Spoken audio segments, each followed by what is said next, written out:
Partir en voyage au Maroc, c'est toujours une destination magique. Arrivé à Nador, cette fois-ci nous descendrons au sud en 4x4, en traversant le pays par l'est, collé tout contre la frontière algérienne, et en circulant par les longs plateaux du Rekab marocain. On dit souvent que voyager, ce n'est pas de voir de nouveaux paysages, mais c'est avoir de nouveaux yeux. Un étranger est aveugle, même quand il voit, dit un proverbe arabe.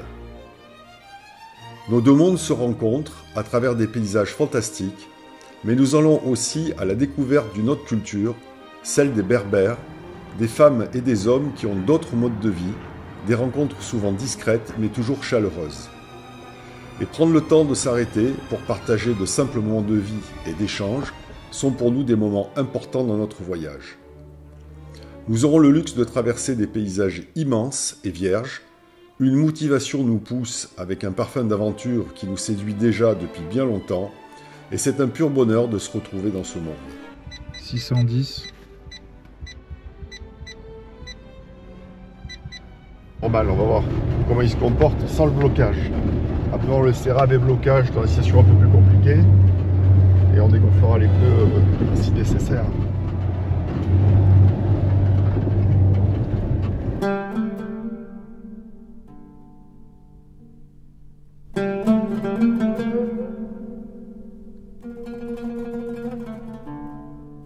Nous descendons au sud par les infinis plateaux d'un monde désertique et caillouteux, une région secrète de l'oriental marocain, calée au milieu de rien, d'un vide sans fin, des longs plateaux qui s'étirent de la Méditerranée au Sahara du Sud. Les hauts plateaux de l'oriental et ses infinies plaines respirent déjà une ambiance saharienne. Espace semi-aride, sur une ligne d'horizon infinie, c'est un vaste territoire. Une steppe parsemée de touffes d'alpha ou d'armoise. Une région de l'Est, isolée, où vivent encore quelques éleveurs nomades, les Béniguil. Des gens qui vivent de presque rien et qui possèdent peu. Ces nomades traversent ces immenses paysages, du nord au sud, à la saison, avec leurs troupeaux de moutons et de chèvres, en parcourant ces espaces sur des distances considérables.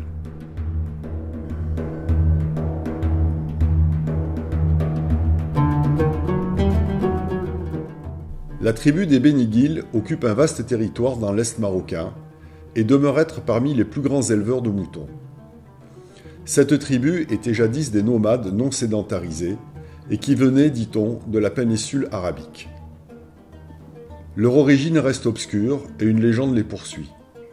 Leur histoire, curieuse, est intéressante à connaître et de tradition orale, les récits s'enchaînent toujours, souvent dans l'imaginaire, mais chargés d'une poésie profonde et d'une fantaisie captivante.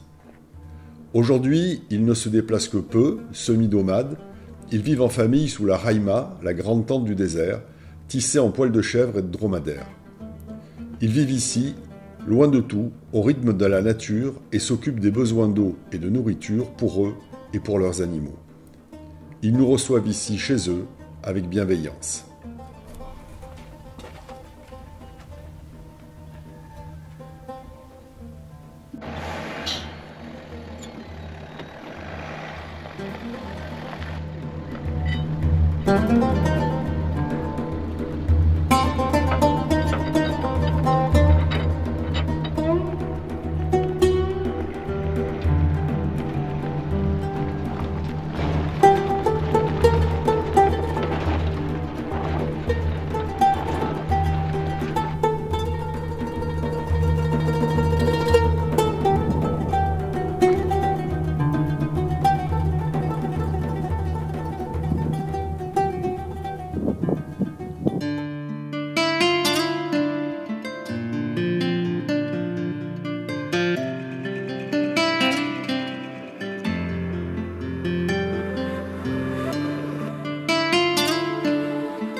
Nous roulons maintenant en pleine nature, toujours cap au sud, à la recherche d'une ancienne piste aujourd'hui disparue.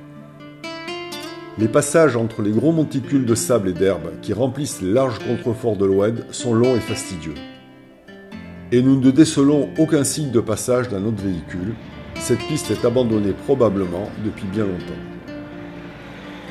Il va falloir quand même que nous sortions de ce mauvais pas pour aller retrouver un chemin plus marqué et roulant. De temps en temps, nous suivons les traces des animaux sur le sable. Plus tard, elles retrouveront forcément le passage des hommes. Car ici, les dromadaires, chèvres, chevaux et ânes vivent libres dans la nature et les bergers nomades viennent les retrouver de temps en temps.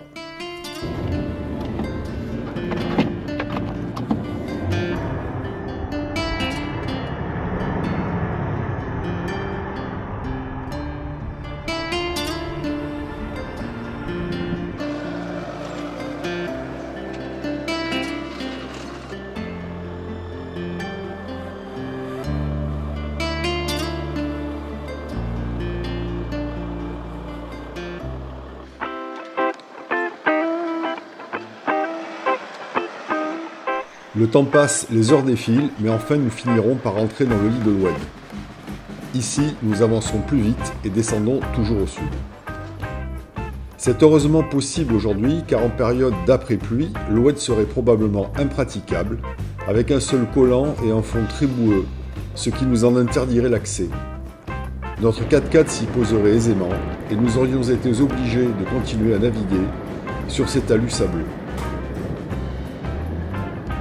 Les nomades ne sont probablement pas très loin, car la trace d'une calèche est maintenant visible dans l'Oued. Les traces des animaux sont ici de plus en plus nombreuses, et nous croisons maintenant quelques vaches isolées, qui ne prêteront guère attention à notre passage. La descente de cette vaste plaine engorgée et isolée du Récam est vraiment magique en 4x4, car nous nous efforçons toujours de trouver des passages, des traces, en naviguant au cap.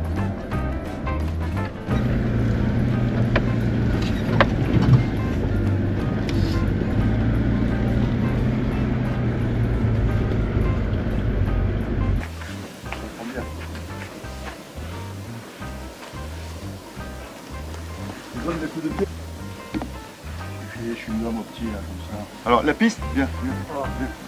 Chauffe la piste. Nous quittons les nomades et continuons notre chemin dans le lit de l'Oued. Quelques kilomètres défilent, mais toujours aucune piste visible qui va dans le sens de notre direction.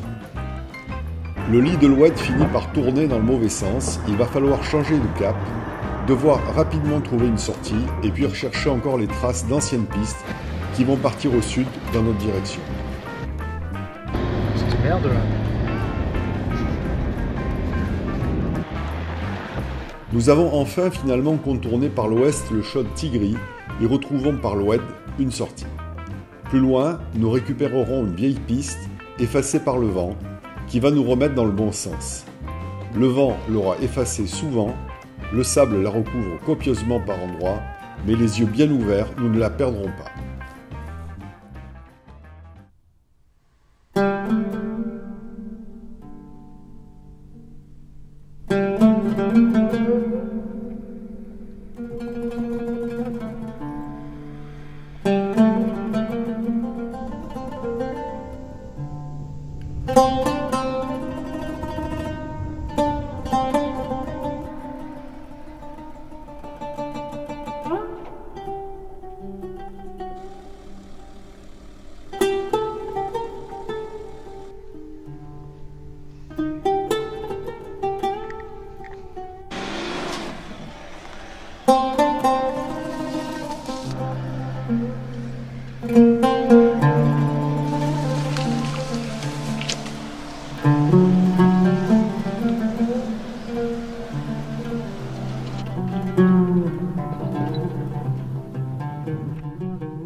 Nous arrivons et allons visiter Isch. Ce petit village est blotti contre sa palmeraie. Il est posé contre la roche, au fond d'une vallée en cul-de-sac qui fait frontière avec l'Algérie. L'origine du village est très ancienne, elle date du XIIIe siècle. Et ici, il fait très froid en hiver, très chaud en été, et grâce à l'eau de ses sources, Isch est béni des dieux dans un monde déshérité. Nous entrons dans le village à pied, et en croisant un des rares habitants, il nous invite immédiatement à boire le thé.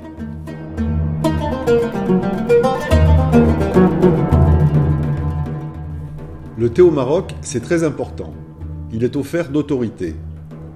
Avec lui, il porte un rite, celui du partage, de l'hospitalité et aussi de la parole écoutée. Une famille marocaine qui tient à ses valeurs, et quelle que soit sa situation personnelle, ne recevra pas un hôte sans partager avec lui la cérémonie du thé. Et il est toujours préparé avec art, talent et raffinement. C'est un devoir sacré, un honneur qui s'exprime d'abord en convivialité.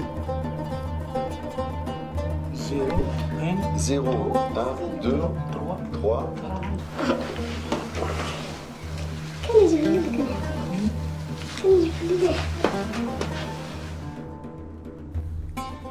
Après avoir quitté nos hôtes, nous partons visiter le vieux village. Je le retrouve depuis mon dernier passage, c'est vrai datant d'il y a déjà quelques années, dans un bien triste état. On nous raconte ici que ces maisons en pisé n'auront pas résisté aux violents orages qui se sont succédés ces dernières années.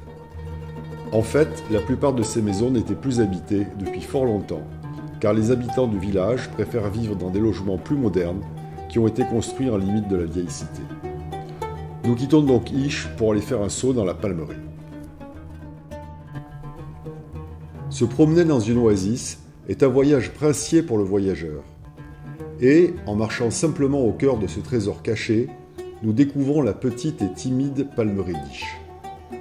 Elle est toute enclavée au milieu des roches. C'est un monde enchanteur, niché au cœur d'une terre montagneuse et rude, une terre dépouillée de vie par le vent du désert. Les hommes ont pu y faire surgir l'intrigante arrivée de l'eau, grâce à ces sources qui coulent ici, dans ce monde minéral où il pleut rarement. La beauté des jardins, où il règne une atmosphère paisible et rafraîchissante, le rythme de vie reposant des habitants travaillant en silence dans l'oasis, ces magnifiques palmiers dattiers, où les oiseaux volent et piaillent un peu partout, les grenadiers et pommiers, qui poussent sous l'ombrage de leurs aînés. Cette bienveillance nous est réservée après nos derniers jours de conduite vers le sud du pays. Mais les oasis se meurent, lentement, mais d'une manière inéluctable. La rareté de l'eau dans les oasis un peu partout d'ailleurs est une incontournable attraction des nouvelles générations vers les villes, dépeuple au fil du temps ces terres séculaires. Isch en est un exemple, le village ancien est presque totalement abandonné.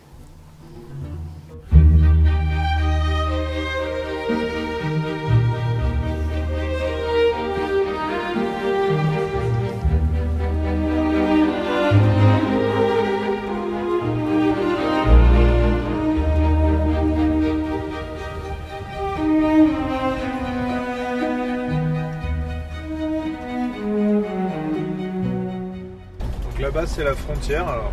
Ouais. Tout le long, là, on longe la frontière et en fait, tu vois, il y a un mur de terre qui a été construit.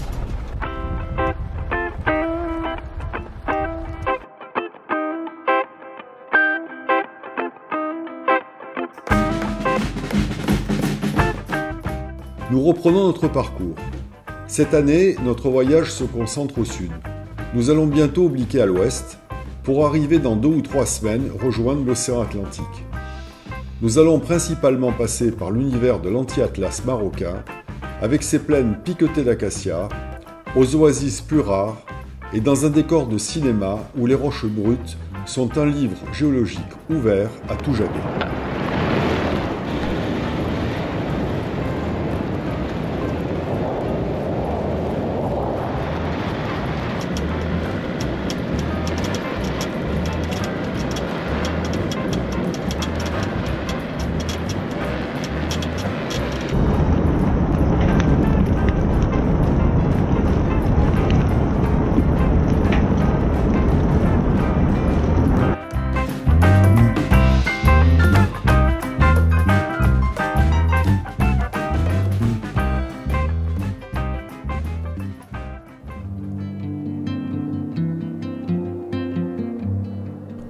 Rouler en 4x4 dans le sable est un moment magique après les longues pistes caillouteuses que nous venons de traverser.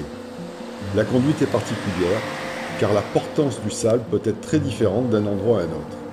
et elle varie aussi en fonction de l'heure de la journée, à cause de la chaleur. Nous allons devoir dégonfler les pneus afin d'augmenter la surface porteuse au sol et garder un filet de gaz constant pour que notre 4x4 se comporte correctement dans le sable et plus tard dans les dunes que nous allons devoir traverser.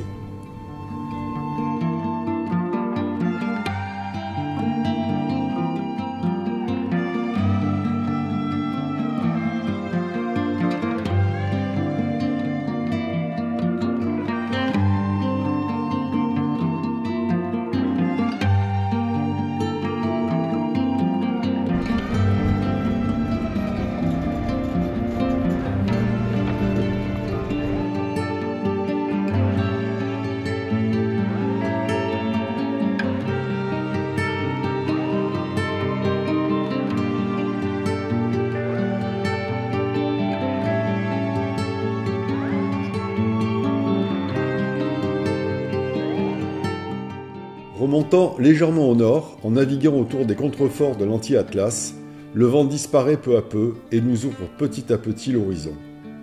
Ces pistes, un peu perdues, nous enivrent au fur et à mesure que nous avançons, des zones peu fréquentées qui sont ouvertes à perte de vue, et nous traverserons de belles vallées rugueuses, parfois piquetées d'acacias. Ces zones montagneuses sont réputées riches en gravures rupestres, mais sont très peu fréquentées par les touristes.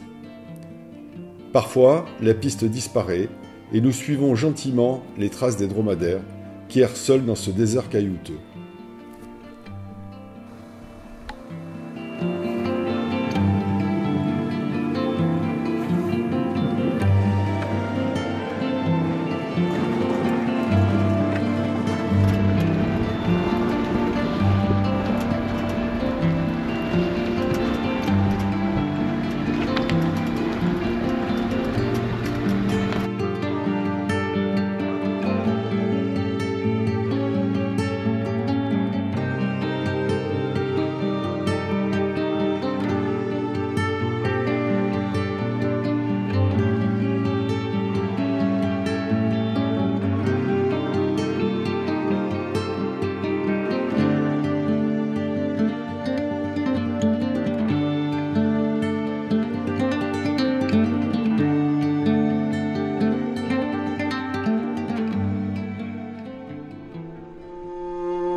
Le Djebel Sago, au pied de la vallée des Roses.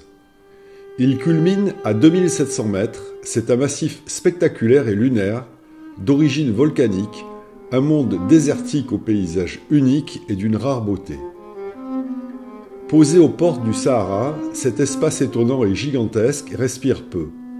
Le silence ou le vent seront ici nos seuls compagnons de voyage. Le Djebel est situé entre le Haut Atlas au nord et la vallée du Dadès au sud, et c'est la zone la plus aride de l'Anti-Atlas.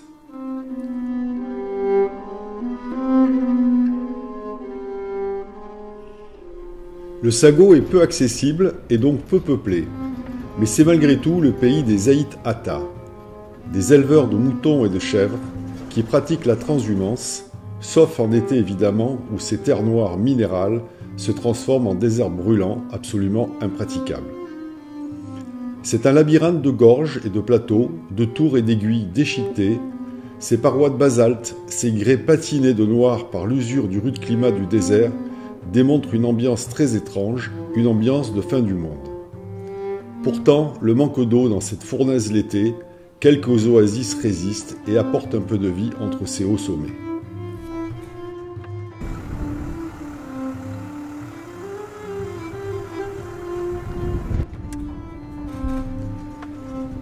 L'Armoise est une des caractéristiques du Sago.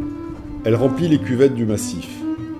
Plante médicinale, son feuillage vert foncé piquette les larges vallées, et sur son passage, une odeur forte et particulière se dégage. Les femmes des Aït Ata ramassent l'armoise toute l'année et ramènent de grands sacs sur leur dos ou à dos d'âne vers les villages environnants.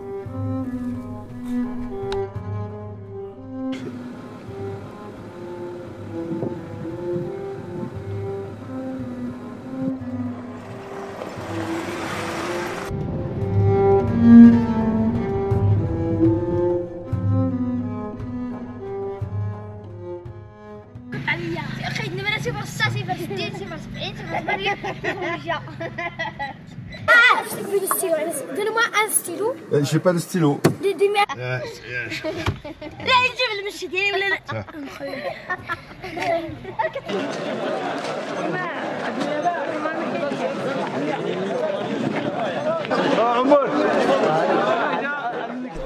Les souks berbères au Maroc, c'est quelque chose. C'est tout d'abord un lieu d'échange et de rencontre. Arrivant des montagnes environnantes, les Berbères se retrouvent agglutinés, déambulant partout sur les grands marchés. Un monde où la vie se respire à pleines dents, dans un imbroglio étonnant et dans un vaste ensemble de relations sociales et culturelles. Le marché berbère est inscrit au cœur de cette société, son rôle est important. On trouve de tout dans les souks berbères. Ils sont généralement installés à ciel ouvert ou alors sur et autour des grandes places du marché dans les villages de l'Atlas.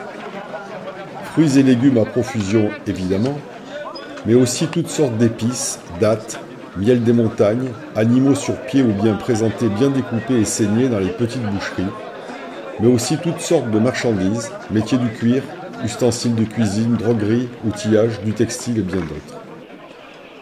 Le déplacement hebdomadaire des populations le jour du marché n'est pas dicté comme le simple besoin d'achat ou de vente, mais s'impose comme une nécessité sociologique, aussi bien pour les hommes que pour les femmes. Nous quittons ce monde à regret, mais en ayant néanmoins fait quelques belles courses pour la suite de notre voyage.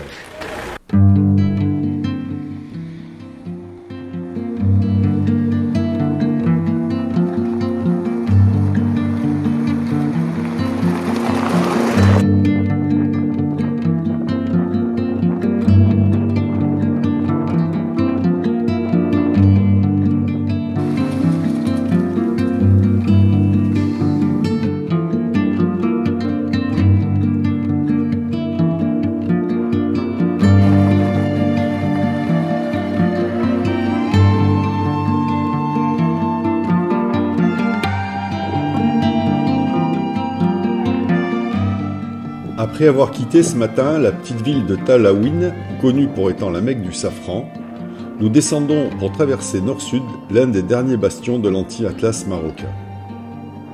Nous entamons ici la spectaculaire descente de la vallée encaissée de l'Oued Aguinan, une vallée de rêve, une profusion de plateaux et de bassins remplis de palmiers dattiers, où l'eau des sources en amont s'écoule et irrigue les jardins plantés sur des terrasses à plusieurs étages. Je me souviens, il y a quelques années, être passé ici après une grosse pluie, et les terrasses en restanques débordant d'eau arrosaient les palmeraies. Un spectacle inoubliable.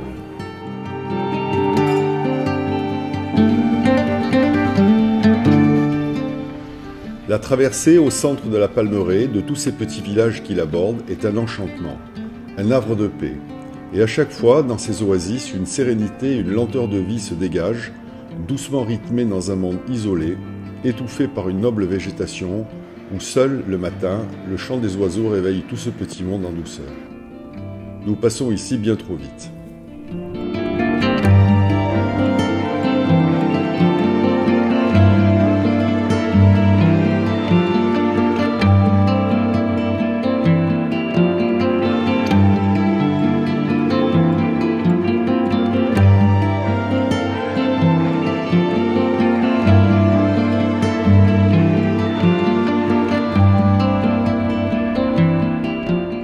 Ici, au sud de Tafraout, la gigantesque palmeraie d'Aït Mansour est réputée pour être une des plus belles du sud marocain. Encore un écrin de verdure, tapi au fond d'un grandiose canyon rosé, on y accède par une route au paysage rocheux où, au détour d'un virage, on passe de l'ocre de la roche au vert de la palmeraie, là où il y a la vie. Un monde superbe et rafraîchissant, un parcours incroyablement contrasté de jeux de lumière, encore une magie de l'anti-Atlas.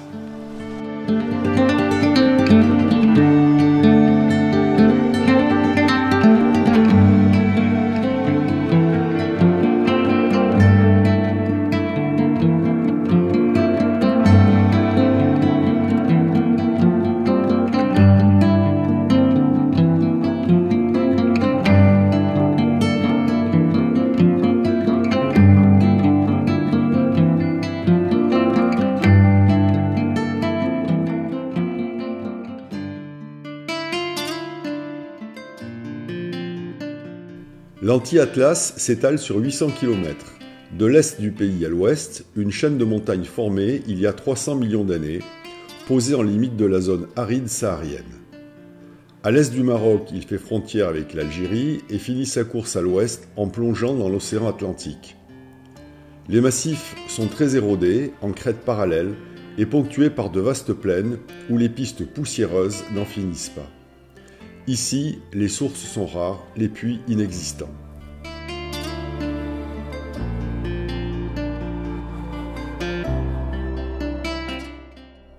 Circuler dans ce monde un peu perdu et sauvage du sud marocain est un plaisir dont j'ai du mal à me passer depuis tant d'années de voyage en 4x4.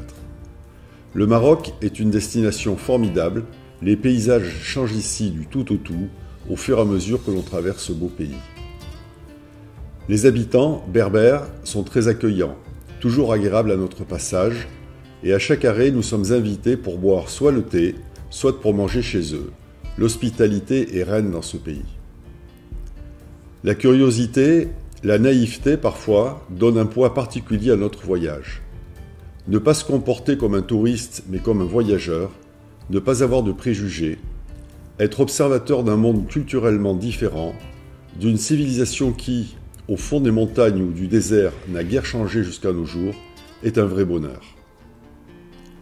Le soir venu, poser notre bivouac au beau milieu de ce monde pur, prendre le temps d'observer les étoiles, écouter le silence juste dérangé par le craquement du feu de camp est un sentiment profond. Il est bon de vivre ces moments, ces belles expériences, qui nous font sortir de notre quotidien en relevant la tête, en vivant pleinement l'instant présent. Théodore Monod disait « Il y a une certaine saveur de liberté, de simplicité, une certaine fascination de l'horizon sans limite, du trajet sans détour, des nuits sans toit, de la vie sans superflu. »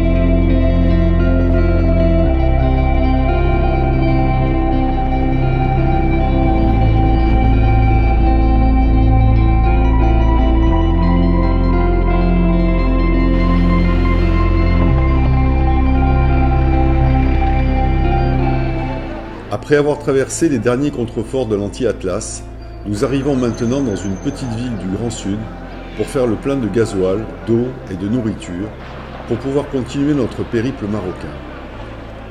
Les populations nomades ici, souvent isolées par le passé dans le Grand Sud-Ouest, ont fini par se sédentariser autour de quelques villes isolées, souvent bâties au cœur d'anciennes oasis. Les populations Cheul, Sahraouis et Haratines se mélangent ici autour du centre-ville, des souks et des marchés berbères. Ce n'est pas vraiment un lieu touristique et nous nous confondons vite dans l'ambiance locale, une vie sereine, vivante, mais encore plus en phase à un rythme au ralenti.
Tu veux faire quoi? Un petit truc en passant comme ça. Comment ça, un petit truc? Ben, comme quoi on regarde le village, quoi. Tu veux faire une vidéo? Oui, une vidéo, oui. Parce qu'il y a des vieux villages, il faut les filmer quand même. On les a pas filmés. On filme que le Grenadier. Il faut filmer les villages. En plus, je t'ai déjà dit quand même. Hein. Bon, on va filmer le village. D'accord. Les entrées maritimes façonnent déjà ici un autre paysage. Et notre voyage marocain touche bientôt à sa fin. Ici, un monde peu connu du tourisme. De grandes plaines avec un léger relief, de belles dépressions, quelques oueds sablonneux où la végétation résiste au vent salé de l'océan, les campements nomades deviennent très rares, un monde où la vie des hommes et des animaux est de plus en plus difficile. Et puis, entre ces larges zones arides, de temps en temps, une des dernières montagnes de l'Anti-Atlas nous ferme encore un peu ses portes. Nous rencontrons dans cet endroit quelques nomades isolés, qui vivent auprès de leurs bêtes, chameaux et chèvres, qui grignotent les quelques rares herbes sèches et salées du dernier rempart marocain.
Derrière, c'est sympa comme ça.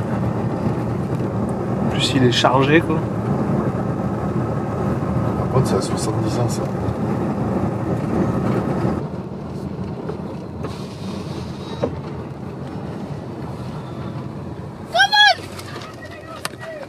Attention, attention, attention. Attention.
Encore une surprise dans ce monde perdu. Un 4x4 sahraoui est isolé dans les montagnes. En fait, il s'agit d'une petite mine à ciel ouvert, une mine d'or ou de cuivre, je ne sais pas. Il y avait, dit-on, autrefois, de nombreuses mines exploitées dans cette région. Mais géologues, à la petite semaine, nous ne serons pas capables de discerner ce que cherchait cet homme. Nous allons le saluer, il ne parle pas un mot de français.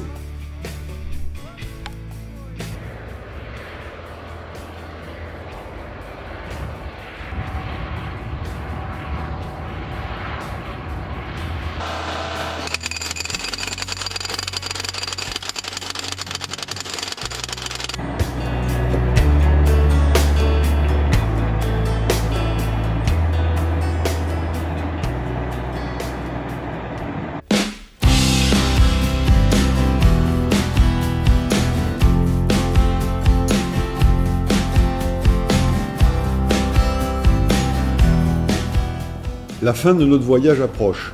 nous arriverons bientôt en bordure de l'océan Atlantique. Avec Abel, nous sommes partis pendant un mois, déjà, et le temps est passé comme une fusée. Il a filé comme dans un rêve éveillé. Heureusement, toutes ces images nous rappelleront longtemps le bonheur que nous avons partagé ensemble, les rencontres avec les nomades, les pistes sans fin qui soulevaient au lointain une fine poussière s'élevant en champignons sur l'horizon, la chance de parcourir toute cette terre isolée hors du monde, les bivouacs dans la nature, le dernier petit feu de camp dans la dernière palmeraie, le vent du désert qui nous aura accompagnés parfois, les dromadaires avec leur bouille indescriptible. La complicité qui nous aura réunis dans ce voyage restera encore un souvenir que nous ne pourrons pas effacer. Nous nous amusons encore, posant encore un peu les pneus du 4x4 dans le sable avant d'arriver en bord de mer, mais une idée nous ronge, déjà depuis longtemps, celle de dévorer un bon poisson grillé qui nous arrache vite à ses derniers soubresauts.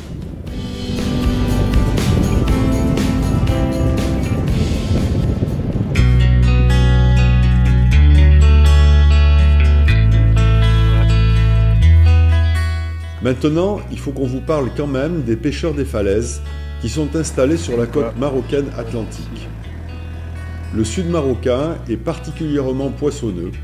Courbines, bar, dorades, sard. Ces côtes fournissent avec abondance et ces pêcheurs des falaises sont rudes, habitués à vivre ici pendant de très longues périodes. Ces gens passent plusieurs mois par an et vendent leurs poissons pour nourrir leur famille. Ils pêchent le jour, la nuit, du haut des falaises qui bordent l'océan. Vendu. Ok. Il n'y a pas de problème. Ah, ça fait. Tu vas pas passer à la télévision, hein? La télévision. Non, non, il n'y a pas. C'est du Maroc et Ah, de la France et de la Espagne. France et tout ça.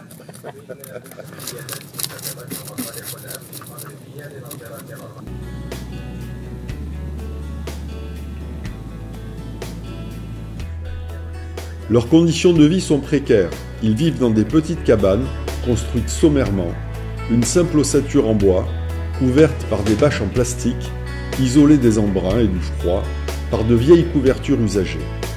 La structure des petites cabanes étant tenue par d'anciens filets de pêche. Évidemment, comme on ne peut pas faire autrement, nous allons boire un thé dans une petite cabane de pêcheurs. En fait, vraiment au Maroc, tous les gens sont vraiment trop gentils.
Tu me fais le coup à chaque fois. Vas-y, recule d'un pas et tu te remets comme ça. Vas-y, refais-le là. Vas-y, vas-y.